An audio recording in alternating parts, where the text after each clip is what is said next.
Oui, non, les positions sont très claires. On avait dit au recteur qu'une fois le protocole d'accord signé dans le cadre du LKP, puisque les revendications fondamentales ont été posées dans le cadre du LKP, le rectorat ne pouvait pas donner de réponse. C'est des revendications qui relevaient de réponses ministérielles.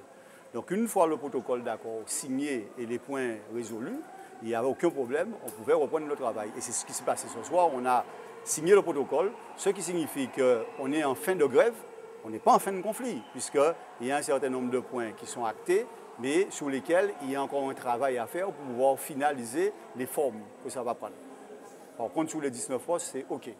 Donc, à partir de là, le travail va reprendre. Et le deuxième combat qu'on aura là maintenant, à part résoudre un certain nombre de problèmes qui sont actés, ce sera de faire tout ce qu'il faut en termes de rattrapage, de soutien et de travail avec les élèves pour leur permettre d'aller aux examens dans les meilleures conditions en ayant le socle de connaissances nécessaires pour réussir, de rattraper toutes les connaissances qu'ils n'ont pas pu acquérir ces jours-ci pour leur permettre de passer dans la classe supérieure dans les meilleures conditions possibles aussi, tout en sachant que ce qui ne sera pas fait complètement cette année se fera sur le cycle suivant, puisque c'est comme ça que ça fonctionne au niveau de l'éducation. Et pour permettre à ceux qui doivent s'inscrire dans les classes préparatoires d'avoir un deuxième trimestre relativement convenable pour qu'ils puissent avoir des notes et pour pouvoir s'inscrire dans ces classes préparatoires. Les dates butoirs qui ont été données par le recteur peuvent être repoussées de 2 semaines. Ça a déjà été fait. Je sais que le président Lurel a demandé aussi à ce que ce soit fait.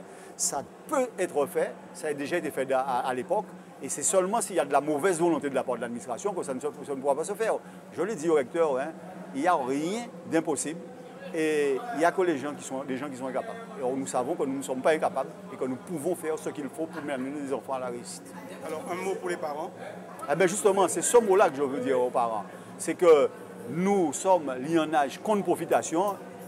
Il n'est pas question qu'il y ait aucune profitation sur les enfants. Nous ferons tout ce qu'il faut pour leur permettre d'arriver dans les meilleures conditions dans leurs examens. Nous disons que nous avons une conscience d'éducateur, nous travaillons avec des enfants et notre conscience d'éducateur et d'éducateur guadeloupéen nous interdit de faire quelque proposition que ce soit sur les enfants. Donc nous condamne à permettre à ces enfants de réussir dans les meilleures conditions. Notre lutte est exemplaire. C'était une lutte contre la vie chère, c'était une lutte pour permettre aux gens qui ont des bas salaires d'avoir une amélioration de leurs conditions, donc à la majorité des parents, des enfants que nous accueillons. Cette lutte contre la vie chère concerne l'ensemble de notre population, dont les enseignants. Nous sommes sûrs et certains de notre bon droit et c'est pour ça que nous irons jusqu'au bout et jusqu'à la réussite des enfants de notre pays.